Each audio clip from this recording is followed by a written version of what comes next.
Hey everybody, this is John and welcome to the free video. And we got a lot going on this week with the markets themselves, which are a little mixed. And then we have FOMC tomorrow. And then of course we have triple witching, which is monthly expiration with the quarterly is thrown in. So what happens is you get a lot of violent back and forth. So I would just be a little careful this week, with the exception of stocks like Tesla. We're not going to see.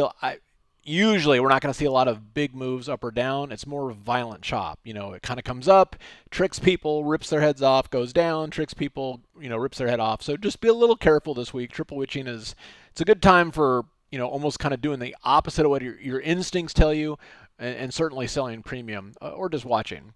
One of the things I think is fascinating about this market, the COVID market, and here this is Home Depot. You can see that yes, a lot of industries, particularly restaurants and travel, have had issues, but the consumers, especially the consumers that still have their jobs and they're working from home, not only are they saving money, not commuting all the time, not having to go to the dry cleaners and all that kind of stuff, but they've still got that spending habit. And so they're just redirecting their spending. So instead of saving money to fly off to Tahiti, they're saving money and they're spending it on refrigerators, okay? And they're, remodeling and buying boats and buying RVs. And people I know in those businesses, like, they have never been busier. So in terms of a clean long, I do like situations like that regardless of the markets. You can see here we got a big old squeeze on Home Depot. In terms of the markets themselves, if we look at the spiders, the S&P 500, what I've been watching here is we had the kind of the big plunge. Keep in mind now we've got triple witching, and I expect to see some violent chop back and forth. I personally am not looking for a huge resumption of the trends and new highs. I, at this point, don't think we're going to see new highs for several months. I could be dead wrong on that, of course, but the main thing here is that I'm shying away from the long side of index-sensitive stocks, unless and until we get a close above this level here.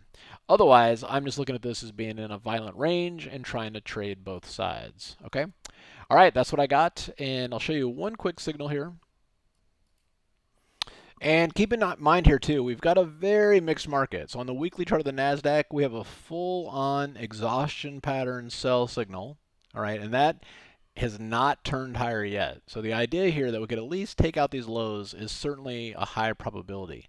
In the short term on the daily, we're starting to see the first signs of exhaustion to the downside. We didn't get so when you get a ready with an arrow, you can get a small bounce. It's when you get the ready and the aim with an arrow is typically when you get a resumption of the trend. So we certainly didn't get that. And then just from a short-term perspective, we did have some nice ready aim sell signals here this afternoon where we were able to short the NASDAQ futures and kind of catch this plunge into the close for a quick trade. Keep in mind I will be doing another free webinar on this tool and how I've been using it to time the markets both up and down this Thursday at 7 o'clock Central, and there is probably a link in this email or at the end of this video for you to sign up if you're interested. All right, have a great night, and we'll see you at the next update.